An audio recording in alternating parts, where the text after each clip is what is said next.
ఇబ్రాహీం పట్లనేమో తల్లి కొడుకులు వచ్చి మా ఆయన కిడ్నాప్ చేశారంటాడు, ఆయనేమో నన్ను కిడ్నాప్ చేయలేదంటాడు సార్. క్యాతన్పల్లిలో ఇక మీ ఊరు చెన్నూరులో వరుసగా రెండో రోజు వాయిదా కాంగ్రెస్ కౌన్సిలర్లు వచ్చి గొడవ వేశాడు. ఇక్కడ కాంగ్రెస్ బీఆర్ఎస్ అని అనట్లేదు, వ్యవస్థ ఎంత భ్రష్టు పట్టింది. ఇట్లా అయితే నెక్స్ట్ వచ్చే గవర్నమెంట్ ఎప్పుడు కాంగ్రెస్ ఉండదు కదా, బీఆర్ఎస్ రావచ్చు బీజేపీ రావచ్చు, వాళ్ళే స్థాయికి దిగజారుతారని నాకు భయం వేస్తుంది. ఒకళ్ళని చూసేవాళ్ళు బీఆర్ఎస్ వాళ్ళు ఇట్లా చేశారని, కాంగ్రెస్ చేశారని, ఇక నెక్స్ట్ టైం అసలు ఎలక్షన్ పెట్టకుండా వేలం పాట పాడితే అయిపోద్ది. సార్ ఒక్క విషయం సార్, అంటే మీరు కొంత సంయమనంతో కొంత హుందాగా మీరు కొంతమంది వ్యక్తుల గురించి మాట్లాడినారు, కానీ మీరు ఊహించినంత గొప్ప వ్యక్తిత్వం వాళ్ళలో లేదు సార్. నాకు అనిపించింది అంటే ఏమంటారు ప్రొఫెషనల్ ఇట్లాంటి థింగ్స్ సార్. అదే కదా, అదే నేను చెప్పదలుచుకున్న విషయం. ఎందుకంటే పక్కకు నీడలాగా ఉండి గత ఎన్నికలలో ఆయన ఒక వారం రోజుల ముందు వస్తే ఆయనను పట్టుకొని కాలుకు బల్బం కట్టుకొని మొత్తం నియోజకవర్గం అంతా తిరిగి ఆయనను గెలిపించినాం సార్. ఇదే బాల్క సుమను కేటీఆర్ మా ఊర్లో ఒక సభ పెట్టి వివేక్ రాజకీయ జీవితాన్ని పాతి పెడతామని చెప్పి ప్రకటన చేసినారు. చేస్తే ఎక్కడైతే కేటీఆర్ వాళ్ళు మీటింగ్ పెట్టినారో అక్కడే మళ్ళీ మేము వివేక్ తోని మీటింగ్ పెట్టించేసేసి అక్కడే తొడగొట్టి ఛాలెంజ్ చేసినాం. ఏమని? బాల్కా సుమన్ను చిత్తుగా ఓడించి అసలు చెన్నూరు లోపల బాల్కా సుమన్ నామ రూపాలు లేకుండా చేస్తామని చెప్పి అట్లనే ఆయనను 35,000 చిల్లర ఓటుతో గెలిపించినాం సార్. ఓటింగ్ జరుగుతుంటే సగం మధ్యలోనే బాల్క సుమన్ బయటికి వెళ్ళిపోయినాడు. తర్వాత మీరు అంటే అఫ్ కోర్స్ అది మీ అనుభవం, మీరు చెప్పారు, నేను నా అనుభవం చెప్తున్నాను. ఇతను ఏంటంటే మేకవన్నె పులి సార్. ఈ వివేక్ వెంకటస్వామి చాలా దుర్మార్గుడు అనమాట. పైకి మాత్రమే అంటే రాజకీయాల్లో ఇట్లా ఎప్పుడు చేయలేదు అంటూ నేను ఇట్లా యాక్సెప్ట్ చేశారు తప్ప తీర్పును ఎప్పుడు కూడా దాన్ని ఈ తీర్పు ఇట్లా కాదు అది చేయలేదని యాక్సెప్ట్ చేశారు. ఆయన విక్టరీ అయినా డిఫీట్ అయినా యాక్సెప్ట్ చేశారు హ్యూమిలిటీతో. కొన్ని విషయాలు మీ దృష్టికి తీసుకురావాలి. ఆయన బీఆర్ఎస్ టైంలో ఇట్లా జరిగిన ఎక్స్పీరియన్స్ తో ఇట్లా చేసి ఉండొచ్చు, నేను అదే అంటున్నా. బట్ అది అసలు ఇక్కడ దీనికి ఇంకో కారణం ఉంది సార్, దీనికి ఇంకో కారణం ఉంది. నేను చెప్తాను మీకు, మొదట ఎక్స్ప్లెయిన్ చేస్తాను దయచేసి, తర్వాత మీరు మీ విశ్లేషణ. మీరు నా అభిప్రాయం అడిగారు, నేను చెప్తాను. అతన్ని ఎలక్ట్ చేసినాం సార్. ఎలక్ట్ అయిన తర్వాత ఫస్టే సార్ ఒక చిన్న కార్యకర్తల మీటింగ్ అట్లాంటి దాంట్లో కొంతమంది బీఆర్ఎస్ దళారీలు వచ్చి కూర్చున్నారు. వాళ్ళని ఈయన ఏం చేస్తున్నాడంటే మాతో ఒక పిచ్చాపాటిగా మాట్లాడుతూ అసలు బీఆర్ఎస్ యొక్క మొత్తం క్యాంపును ఖాళీ చేయాలి, బీఆర్ఎస్ లో ఉన్న వాళ్ళందరినీ కాంగ్రెస్ లో చేర్చుకొని భవిష్యత్తులో బీఆర్ఎస్ అనేది ఒక పొలిటికల్ పార్టీగా ఉండనివ్వద్దు అనే మాట మాట్లాడినాడు సార్. అక్కడే ఐ రేజ్డ్ మై ఆబ్జెక్షన్. నేను అన్నాను అట్లా కాదు, ప్రజాస్వామ్యంలో ప్రతిపక్షం ఉంటది, ప్రభుత్వ పక్షం ఉంటది. మిమ్మల్ని మంచిగా చేసినారు కాబట్టి మనకి ఛాన్స్ ఇచ్చినారు ప్రజలు. మనం ఇప్పుడు గవాటి మీద కాదు కాన్సన్ట్రేషన్ చేయాల్సింది. ఒక పెద్ద మేనిఫెస్టో ఇచ్చినాము, మేనిఫెస్టోలో చాలా వాగ్దానాలు ఇచ్చినాము, రకరకాల వ్యవహారాలున్నాయి. తర్వాత చెన్నూరు చాలా వెనుకబడిన ప్రాంతం, దీని అభివృద్ధికి కృషి చేయాలి. మీ తండ్రి మీరు మీకు కొంత గౌరవం గుర్తింపు ఉంది, దానికి అనుకూలంగా మీరు ప్రవర్తించండి అని అంటే మొట్టమొదటిసారి సార్ ఆ మీటింగ్ తర్వాత ఏం చేసినాడు, చాలా తెలివిగా మాలాంటి వాళ్ళను పిలవకుండా తన ఓన్ రాజకీయం తను మొదలెట్టి ఏ రకంగా చేసినాడంటే మొత్తం ఇవాళ దొంగలు లంగలు అంతా ఆయన చుట్టే.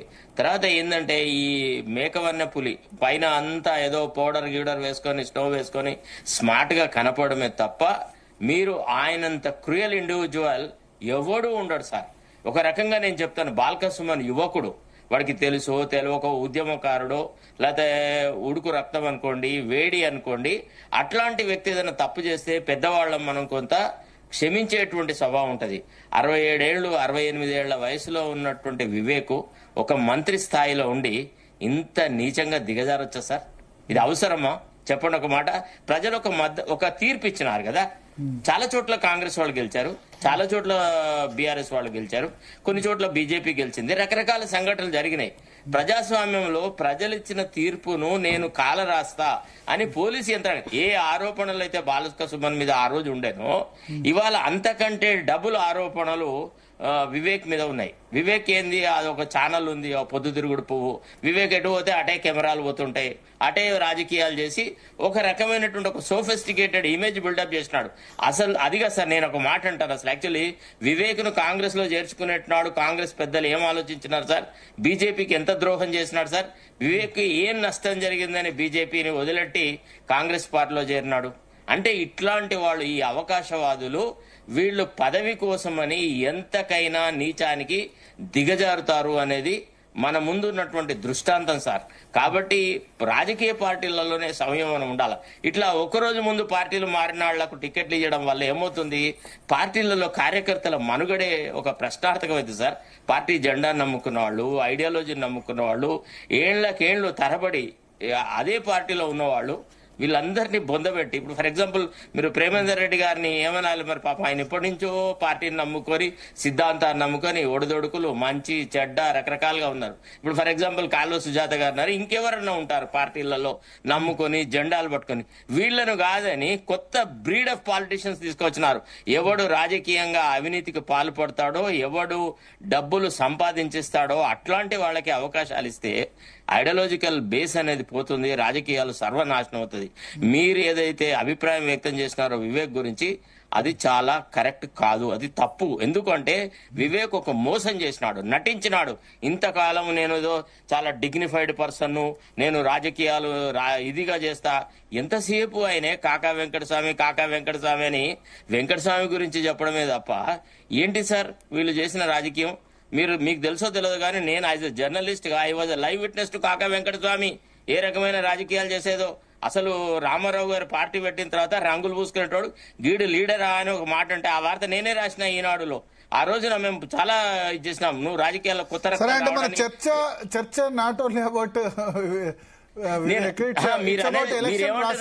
మీరేమన్నారు? మేధావి, చాలా మంచి వ్యక్తి, హుందాగా ఉన్నాడు, రాజకీయంగా ఆయన ఇమేజ్ కు దెబ్బ వస్తుంది. అది కాదు. ఇవాళ వీళ్ళు మూతికి పెట్టుకున్న మాస్క్ పైకి తొలుగుతుంది.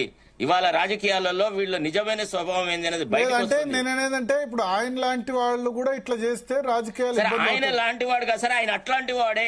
చదువుకున్న వాళ్ళు, డాక్టర్, ప్రేమేందర్ రెడ్డి గారిని అడుగుదాం. ప్రేమేందర్ రెడ్డి గారు చెప్పని, వివేక్ వెంకటస్వామి నిజంగానే నిజాయితీ పరుడు, చాలా బుద్ధిలో బృహస్పతి, లేకపోతే ఆనెస్ట్ పాలిటిషియన్, ధర్మాత్ముడు అని చెప్పమన్నాడు సార్. ఎంత నీచమైన సార్, దగ్గరికి పోయి చూస్తే తెలుస్తుంది సార్ మనకి. Once you get acquainted with a person you will get to know. అంటే మీ relationship was employer and employee, but our relationship was in equivalent. మేము చాలా మందిని రాజకీయాలలో చూసినాం. మాకేముంటది సార్? అంటే అంతకుముందు కాదు, అక్కడ ఎంప్లాయర్ కాదు, అంతకుముందు జర్నలిస్ట్ పొలిటీషియన్ ఉండే. అంతకుముందు వేరే ఛానల్స్ లో పనిచేసినప్పుడు జర్నలిస్ట్ పొలిటీషియన్ ఉండే, తర్వాత ఎంప్లాయర్ కావచ్చు. మీరు హుందాగా మర్యాదగా ఒక ఛానల్ నడిపేటువంటి యాంకర్ లాగా మీరు మాట్లాడుతున్నమాట వాస్తవం. కానీ మాలాంటి వాళ్లకు సత్యం తెలిసి, నాకేదో ఇప్పుడు ఈజ్ డెఫినెట్లీ ప్రొఫెషనల్, చాలా ప్రొఫెషనల్ గా ఉన్నారు కాబట్టి ఆ ఛానల్ గానీ అదైనా సక్సెస్ అయింది. మీడియా ఎంటర్ప్రినర్ అప్పుడే సక్సెస్ అయింది. ఛానల్లో చాలా తక్కువ జోక్యం, ఎడిటోరియల్ జోక్యం. తెలంగాణ ఉద్యమ ఫలితంగా చాలా మంది లంపెన్స్ డెవలప్ అయినారు. అందులో Vivek is one of the lumpens who developed. That's all. Telangana ఉద్యమ స్ఫూర్తిని, తెలంగాణ ఉద్యమ రాజకీయాలను, తెలంగాణ ఉద్యమకారుల త్యాగాలను బయటికి చూపెడుతూ, పెద్ద తెలంగాణ కోసం ఏదో చేస్తున్నట్టుగా డ్రామాలు చేస్తూ, నటనలు చేస్తూ నిజమైనటువంటి రాజకీయాలను బొందబెట్టిన వీళ్ళు. ఇవాళ వీళ్ళ నిజమైన జీవితాలు బయటకు వచ్చేటప్పటికి మనం ఆశ్చర్యపోతున్నాం. మీరు ఆశ్చర్యపోతారేమో కానీ నాలాంటి వాడో లేదా ప్రేమేందర్ రెడ్డి లాంటి వాళ్ళు మేమైతే ఆశ్చర్యపోం వివేక్ స్వభావం చూసి. నాకైతే చాలా దగ్గర నుంచి చూసినాను, అతను అట్లాంటి స్వభావమే. ఇవాళ అసలు ఇక్కడ ఇంకొకటి, హైకోర్టులో ఒక వ్యక్తి యాదగిరి కిడ్నాప్ అని చెప్తే హైకోర్టు ఆ ఎన్నిక జరిగిన తర్వాత మరి ఇప్పుడు అది రద్దు అని చెప్పారు. ఎట్లా అది లీగల్ గా ఏంటి? తల్లి బిడ్డ అనేమో సార్, తల్లి కొడుకు హెబియస్ కార్పొరేట్ పిటిషన్ వేశారు, అతనేమో అటెండ్ అయ్యి అనుకూలంగా చేయలేబట్టాడు బీఆర్ఎస్ కు. ఇప్పుడు మళ్ళీ పోలీస్ స్టేషన్ షిఫ్ట్ చేశారు. ఇప్పుడు రేపు హైకోర్టులో పోయి ఆయన అటు చెప్పొచ్చు, ఇటు చెప్పొచ్చు, ఎటన్నా చెప్పొచ్చు.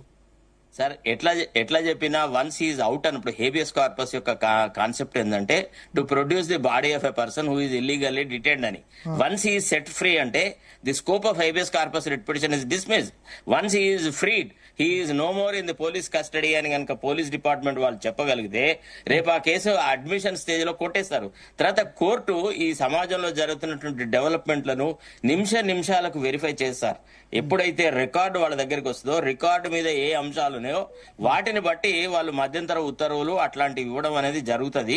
సరే ఏది ఏమైనా అది రేపు పెద్ద అదొక సెకండ్ లో జరిగిపోయేటువంటి అంశం.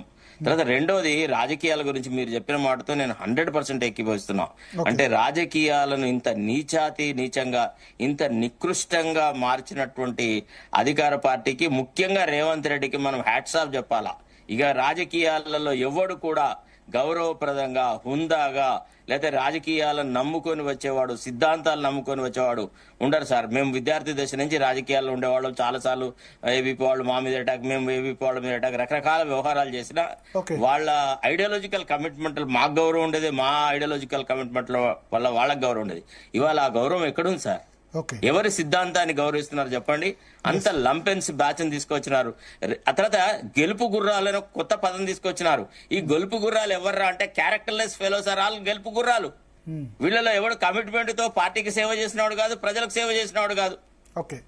ఇది పార్టీలు ఆలోచించుకోవాలి. గెలుపు గుర్రాలను బొంద పెడితే తప్ప రాజకీయాలు మీకు పవిత్రంగా కావు సార్. కాళశివత గారు,